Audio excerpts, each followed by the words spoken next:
Skeletons in the closet, rogue ancestors, heroes and villains. Every family has a legend. Patrick O'Connor Scarteen returns home to Kerry to find out the truth about his great-uncles Tom and John, killed in the Civil War. I went into my grandmother's house and I saw her sprinkling holy water at the top of the stairs. I said, well, what's that for? Well, she said, Tom, your granduncle, she said, died here, and John died up there. The Republican side burst into the baker's shop in the early hours of the 9th of September and murder the two unarmed brothers. These were men that had fought side by side against the British, and suddenly they turned on themselves, and they fought with a much greater ferocity against each other than they fought against the Tens. So, are Patrick's great-uncles rogues or heroes?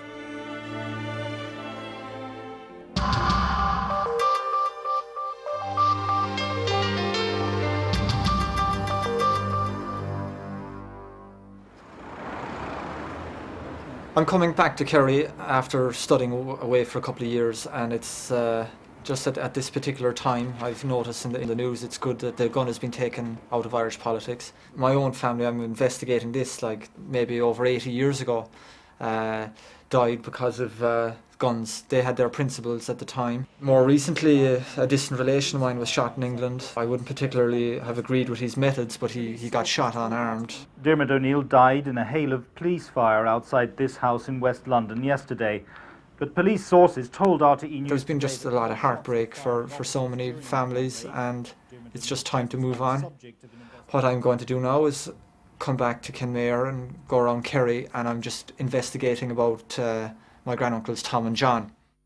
No one knows when Tom and John O'Connor Scarteen joined the Volunteers, but join they did, along with thousands of others, to fight for freedom in the War of Independence. Then came the Anglo-Irish Treaty and the parting of the ways, when friendships were shattered and brother fought brother in bloody civil war. Like everyone else, Tom and John O'Connor Scarteen were forced to pick sides. Unlike most of their comrades in Kerry, they went pro-treaty and joined the National Army. In Kenmare, as in most towns throughout Ireland, people avoided the painful subject of those terrible days. But as Patrick arrives home, more than 80 years after the event, people seem more ready to talk. At dawn, on the 9th of September 1922, a 70-strong force of anti-treaty IRA under the command of John Joe Rice entered Kenmare from the west. At number 5 Main Street, where the O'Connor Scarteen family had a bakery, Brigadier Tom O'Connor Scarteen of the pro-treaty National Army and his brother John were sleeping upstairs. They had returned earlier that morning from a night raid out of town. Just after 7, a small group of men entered through the back of the shop where bread was being baked for the day. They held up the bakery and entered the house beyond. Moments later, John and Tom lay dead. Captain John was only 25 years of age. Brigadier Tom was barely 20. I remember when I was 5 or 6 years of age, I went into my grandmother's house and I saw her sprinkling water at the top of the stairs. So I said to her, what are you doing? She said, I'm sprinkling holy water, she said. I said, what's that for? Well, she said, Tom, your granduncle, she said, died here. And she says, John died up there. And I suppose that was the first time I heard about them. And I was asking her questions then about what happened and that. And she said, oh, sure, I'll tell you when you're older, she said. And after that then I was, I suppose, inquisitive, and I started asking people about it. Patrick begins his search with his father Michael. Michael has found a ledger from the old bakery showing the accounts up to the morning the brothers died. This is an interesting book that I have here. It was above in the old bakery. But this would show that what they supplied to the IRA barracks. And yeah. It says 7 dinners for men at 2 and 6, which was a half crown. Oh, they gave dinners out as well? They gave dinners out as well, like to me, and all the various dates there. We're just on 1922 there, February, March, April, May, June. And we come here to 9th of September, that's the day that they were killed. It shows here bread destroyed when the shooting took place in the house. Actually, when the shooting took place, they ceased baking.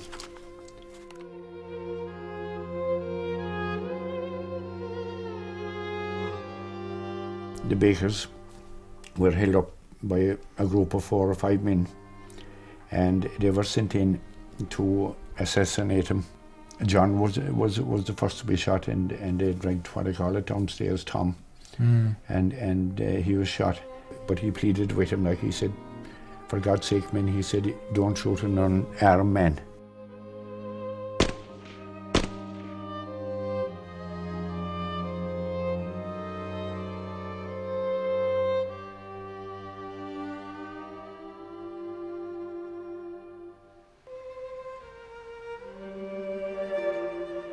What happened in Kenmare that led Tom to fall out with his old comrades and join the Free State Army?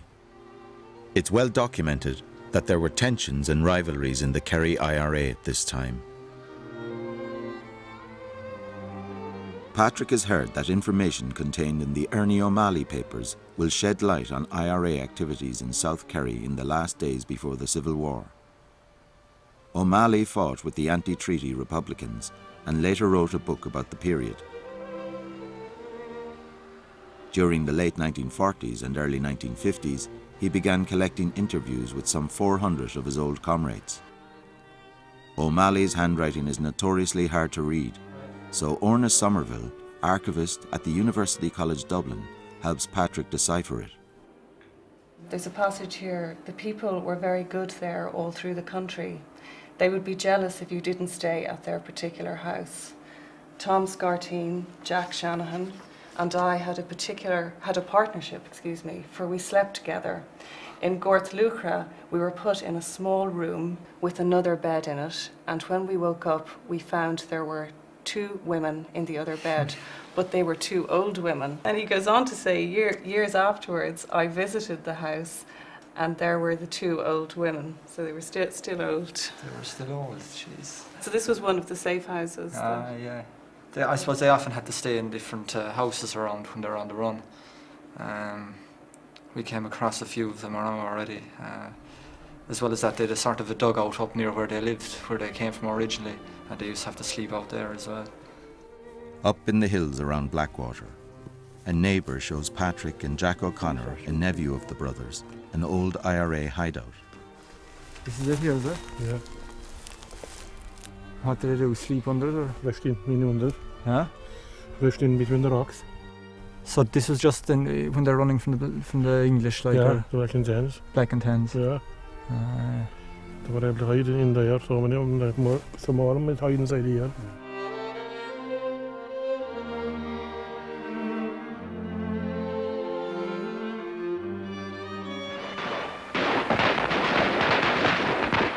The British Army at the time, they ruled half the world, and they had occupied Ireland for 700 or 800 years, and these guys didn't have much armed training, or they hadn't much military experience, and 17, 18-year-olds going on trying to take them on in their own little ways, just maybe on his own or with a few friends with a couple of guns. They were doing their part, and that's what happened throughout the whole country. I often overheard people talking about them, people calling to the house and relations and that throughout the years. And one of the stories was Tom was noted for it in the locality, whereby he'd come in to town and he used to attack the British barracks at the time, which I think it was the Lansdowne, and he'd get up on the roof across the way. He'd be like a sniper trying to get a few of them inside, and I don't know if he did or not, but anyway, they came out after him, and he took off, and he ran barefoot out, supposedly, hopped on a horse and out the country, and sure they mightn't have seen him for a couple of weeks again. And they're trying to track him down, but they couldn't find him. And I suppose he was different safe houses he used to go to. Patrick has discovered Tom's papers in the family archive, a collection of bills, letters and military orders creating a detailed chronicle of the last months of Tom's short life. Tahala, August the 15th, 1922. To Commandant O'Connor. The morning you landed at Tahala, a boat belonging to Michael Burns, Gortagown, which was used by the men, was left at the pier without mooring, with the result that a plank was broken which will cost £1 to repair. Yours faithfully, P. O'Sullivan. August the 8th, 1922. Please supply the following. To Tom O'Connor, Kerry No. 2 Brigade, 1 holster. That's the holster I was reading about as well. Yeah. Jesus, look at that. Huh? Webley Mark, 1917. You don't know whether it was Tom or John's. It was one of them anyway. It was Tom's, I think. Well, that was Tom's. This one was Tom's as well. I think so, yeah. And show us that one then, Jack. Right. Throw this one over. Jesus, lads. TC, Tom O'Connor. Tom O'Connor. Oh, very good. Some looking there, huh? After the Anglo-Irish Treaty was signed, most of the Kerry IRA took the anti-treaty side. But Tom O'Connor Scarteen, along with his brother, took the decision to go with Michael Collins and the treaty. At the start of the Civil War, Tom was promoted brigadier in command of what was to become known as the Scarteen Brigade. What were the causes of this war? Patrick asks Professor Michael Hopkinson, who has written much on the subject. First of all, the causes of the Irish Civil War are understandable, and secondly, in a sense, they're not unique to Ireland. That you tend, after long independence struggles, you tend to get a problem of the transition, first of all, by the acceptance of a compromise solution, which was offered in the Anglo-Irish Treaty following the War of Independence, where a lot of people are unhappy that they haven't got all that they've been fighting for, i.e. a united Ireland. So up to the end of June 1921, nobody wants civil war, hardly anybody wants civil war, but there is very little way out of it. And then a key development happens. The British patience runs out with Republican units taking control of large areas, including Dublin, and say, if you don't establish your authority by physical force means, if you don't clear up the Republican control of particular areas, particularly in Dublin, we'll do it. It's at that point, extremely reluctantly, that Michael Collins, the provisional government leader, agrees to attacking the four courts, and the Civil War starts. Legend has it that Tom and the Scarteen Brigade were outside the four courts when the opening shots of the Civil War were fired. Now this is confirmed by Sister Philomena McCarthy, who recalls the Dublin honeymoon of her godmother. She and Willie O'Donnell got married at the time, and they went to Dublin for their honeymoon. They met Brigadier O'Connor, and he said, "Now, I tell you something. You better get out of Dublin." They were going to attack the four courts, you see, and the shooting began in Dublin. So he brought his bride home anyway in one piece. They came down. They were warned of the trouble, And then the war started in Dublin. So they might have been knocked out only for Tom Scarteen. Have you any recollection of them in the four courts, any of the fighting going on? Or? Oh no, it was far distant from me. I knew where it was and I knew what they were doing, but I had no picture in my mind. I see, that time. And they came back down to Kerry then after that? Yes. Okay. I met their feet.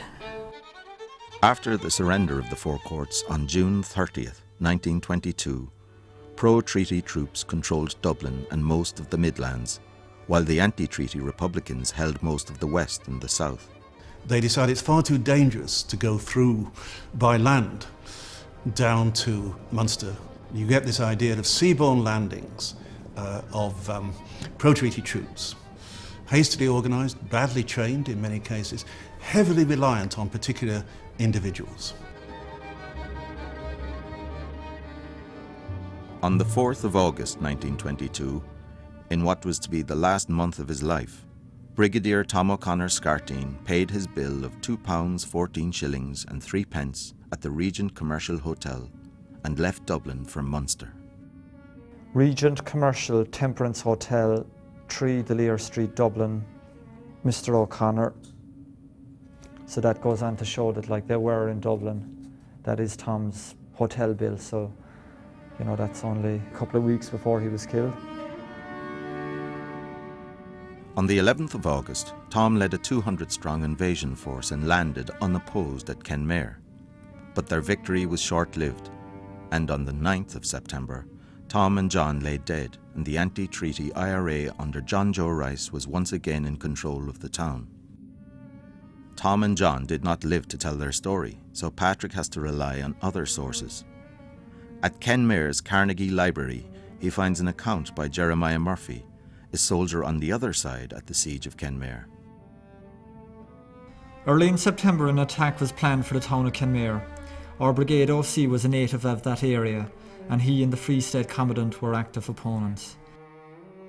The town of Kenmare was held by about 125 men, and they had been very active.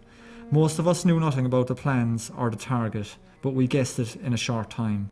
The garrison was located in 3 strong buildings: a bank building of cut stone in the middle of the town, the Lansdowne Hotel at the fork of 2 streets, and the Carnegie Library, an isolated brick building on the golf course.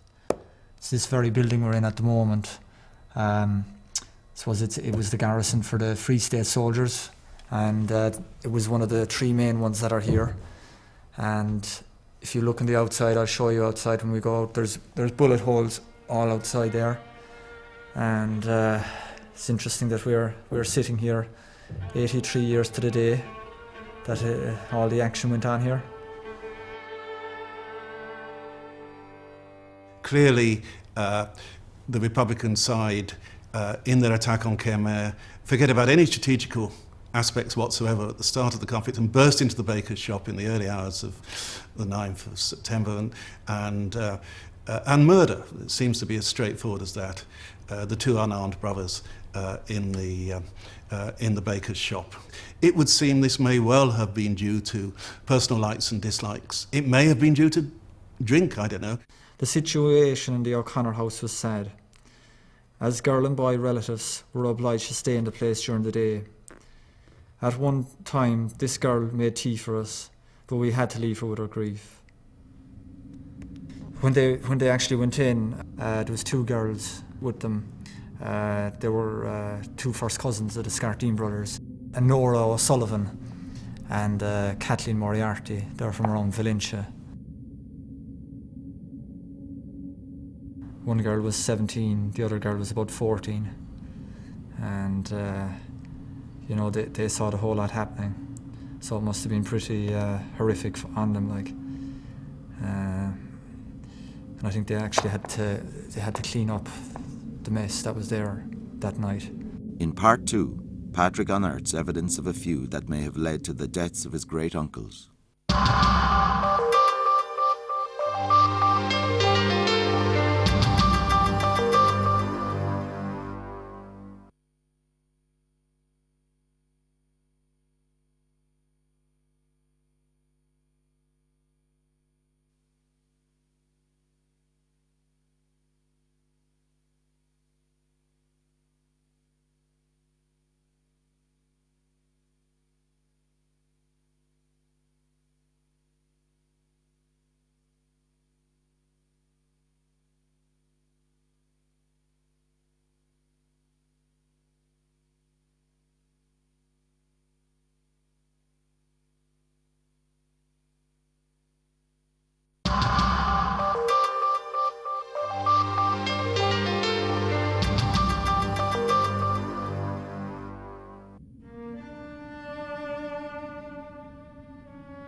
Patrick O'Connor Scarteen wants to find out why his ancestors Tom and John were killed in the town of Kenmare.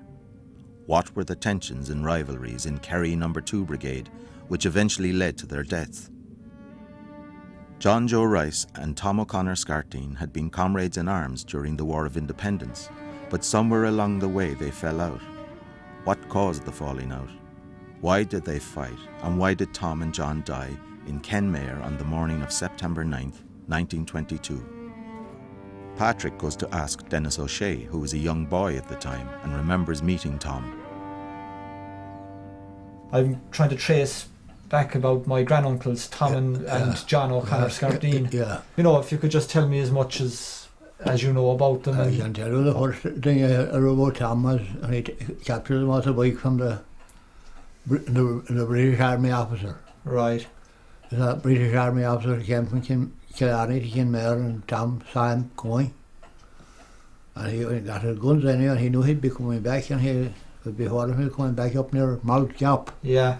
And he took the motorbike off him, disarmed him, left him walking into Killarney. Right. On foot from there. On foot from there. Patrick's father has a version of the story that establishes a possible motive for the falling out between Tom and John Joe Rice. It seems that Tom and Rice had planned a joint ambush up at Moll's Gap. Himself and John Joe Rice were to approach your men, but Tom went on, and when he looked back, there was no sign of John Joe Rice as such, and I think John Joe Rice hid behind a tree in a wall, and Tom went on and held up your men and pointed a gun at him and disarmed him. He took the motorbike off him and sent your man on his way to Killarney walking. Sometime afterwards, John Joe Rice was looking for the bike, and I think that he had it in for Tom that he wouldn't give him the bike. There's a bit of motive there, like. A bit of a motive there, like as such. Yeah. So Patrick has established a possible motive. John Joe Rice and Tom O'Connor Scarteen had fallen out. Could this have led Tom to break with Rice and join the Free State Army? And could this in turn be the reason why Tom and John eventually met their deaths? Dennis O'Shea adds that everyone locally knew the reason for the falling out. And another thing, it was the local crew that did it. Probably killing many on their cash lots. But who do it, and they can get on to do it. They've no one to do it, like? No. Oh, you were saying it was pre-planned? It was pre-planned, all right, and the cause of his death was that motorbicycle. Mm-hmm. Everyone know that. Everyone in the country knew it. Not now too, we all knew it. Yeah. The race, he was the commander-in-chief, he wanted to get the motorbike, Tom wouldn't give it to him. But before they fell out, before the whole country descended into a vendetta on a national scale, they were united against the common enemy. Throughout the War of Independence, Tom and John fought alongside men who would later be implicated in their deaths. On the 21st of March 1921, Tom was at the Battle of Headford Junction. Although this was a major engagement by War of Independence standards, it is little known outside Kerry. Numbers of dead are disputed, but there may have been as many as 27 British soldiers killed, along with 3 civilians and 2 members of the IRA, Dan Ullman and Jim Bailey. Patrick asks journalist and historian Ryle Dwyer to tell him about the significance of Headford.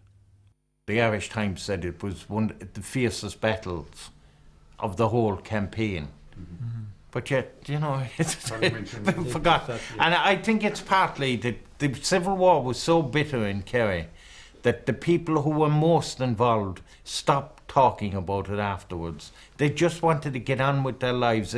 You know, these were men that had fought side by side against the British, and suddenly they turned on themselves, and they fought with a much greater ferocity against each other than they fought against the Tens or the auxiliaries. We'll say the O'Connor Scarteen brothers, like they were in the old IRA, they were hardcore Republicans. And then once the treaty came, then they joined the National Army. You know, that Republican tag seemed to have got lost somewhere along the way. There was at the time you end up with people calling one side Republicans and the other side Free Staters. Yeah. And a lot of the Republican, or a lot of the people who would have followed Michael Collins were ardent Republicans. Mm-hmm. They never changed. And there's been a kind of, it's been distorted in time. And you look, when the treaty was signed, Collins talked about the treaty was a stepping stone to what they wanted. They could get what they wanted without going back to war. Patrick has decided it's about time he met someone from the other side. Dan Keating is 104 years old. He was already a man in 1921 and fought in the War of Independence and in the anti-treaty IRA. He knew of the O'Connor Scarteen boys and knew of the power struggle between Tom and John Joe Rice. It's an honour to meet you anyway, Mr. Keating. And, oh no, Mr. Dan is my name. Dan, I hear you were an IRA man. Yeah. And I tell you, I'm doing this bit of research now on my, we'll say, granduncles. They're involved in the War of Independence as well. Oh yeah. And you know, as you know, like they died later in the Civil War. But have you heard anything about them in the War of Independence or? Well, of course, they had a great record in the War of Independence, Headford Junction, and it's another big ambush outside Kinmare. Now they got all the rifles. They were very successful and done very well, you know. And very good. I'd say that was the result of a dispute about promotions in the brigade that dropped the Scarteens into the Free State Army at the time.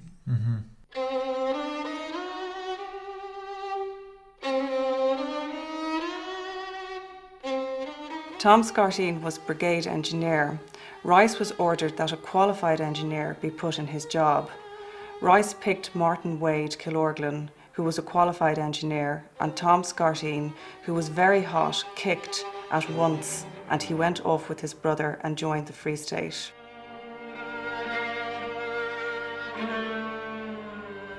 I've read various depositions of what people had to say on the anti-treaty side, and various other sources. Now, there is the story there that they fell out over a motorbike. There's another story that Tom was overlooked for promotion within the ranks of the volunteers. And what the real reason is that I believe that they joined the National Army was because they were fierce Collins people. They were true Collins men, and they went over to listen to him in Killarney. And he was saying why the people should accept the treaty. They came back to Kenmare. A week later, themselves and a big gang of lads from Kenmare went off and they joined the National Army. The O'Connor brothers, they left Kenmare to go over to see Collins that time. Oh, they did, yeah. I suppose a lot of people did, and a lot of people went to see De Valera as well. And that did, yeah. They listened to both of them, and oh, yeah. You know, it was their opinion to go we'll say, with the National Army or Free State. Well, it was unfortunate, I suppose. Collins, when he signed the treaty, knew he was wrong and said so at the time. But I suppose people might have seen the treaty as a stepping stone to gain overall freedom. Yeah, I mean, they know now it wasn't. Yeah. If you were looking at the telly last night or the night before or any night, you'll know that it was wrong. Yeah. Yeah.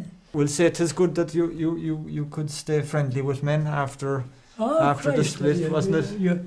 You would have to respect a man's opinion. That's it. That's it. I mean, any man is entitled to his opinion. This is the family grave.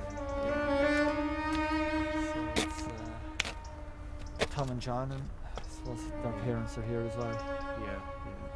So all the family really. A lot has been said about Tom O'Connor Scarteen, but little has been said about John. And John was actually 4 years older. I think John was more the person who carried on the business inside. He started the bakery, but he was also, I suppose, part-time a volunteer, whereas Tom was more the full-time fighter. The impression I get was John was a quieter, milder type of man. He wasn't as much engaged in the fighting, but I presume you might be able to tell me, once one member of your family gets involved, it drags in other members into warfare. A lot of recent research has shown in different areas how much IRA membership was family oriented, or who played in the same Gaelic football team or whatever. So it was a kind of kinship, like some kind of extended family. The other thing that really interests me about the Scarteens is clearly how they went pro-treaty in such a firmly Republican area, and reasons why they did, and so on. A lot of people may say that it took courage. You know, it did take courage. It was predominantly maybe Munster Kerry is especially predominantly anti-treaty, and a lot of their comrades, I suppose, from the IRA did go anti-treaty, and they were, you know, there was a few, but not that many of them went pro-treaty, and it did take courage. And of course, maybe their comrades in the IRA didn't see it as that.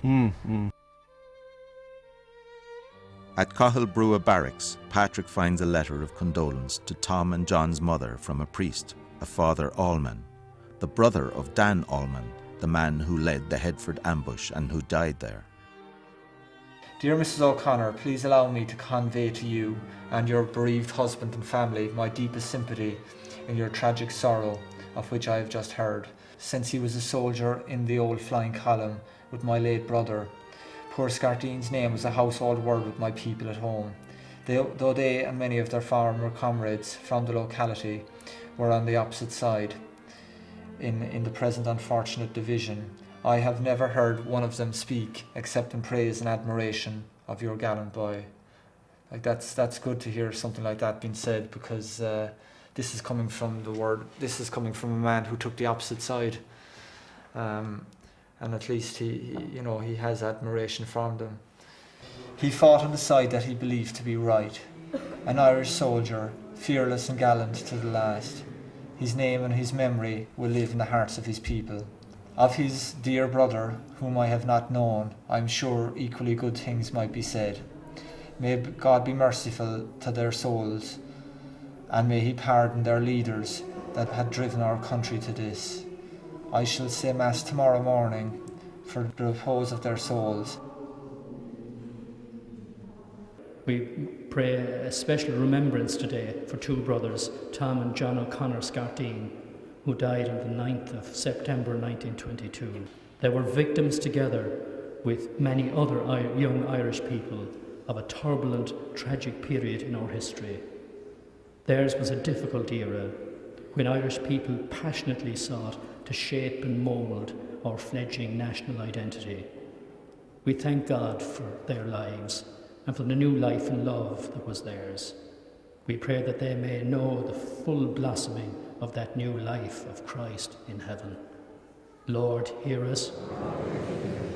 Now listen, you comrades of my land, I'll tell you a sorrowful tale concerning two heroes of Ireland who nobly had fought for the Gael. In the town of Kenmare they were murdered, while they on their pillows lay still, by a band of both robbers and villains, who believed not in God nor his might.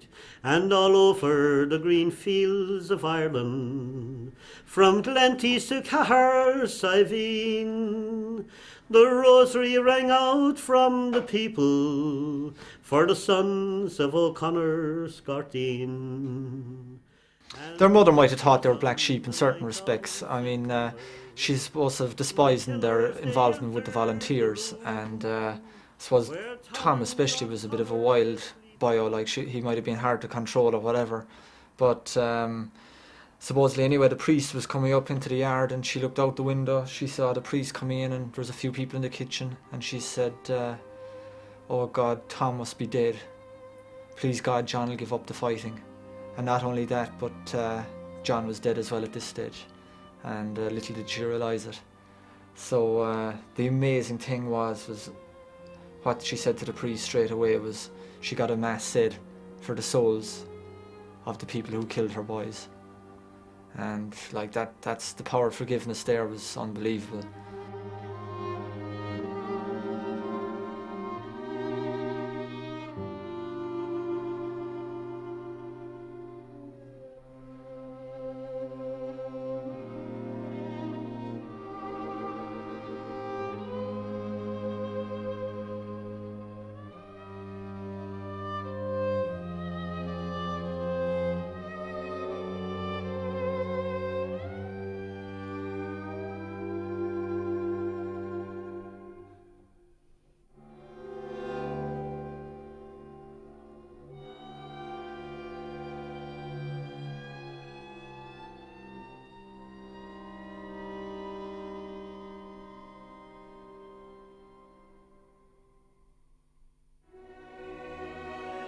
Every family has a legend, and if you think one of your ancestors would make a good subject for a future episode of this series, then please contact us at blacksheep@rte.ie or write to Black Sheep, RTE Cork, Father Matthew Street, Cork.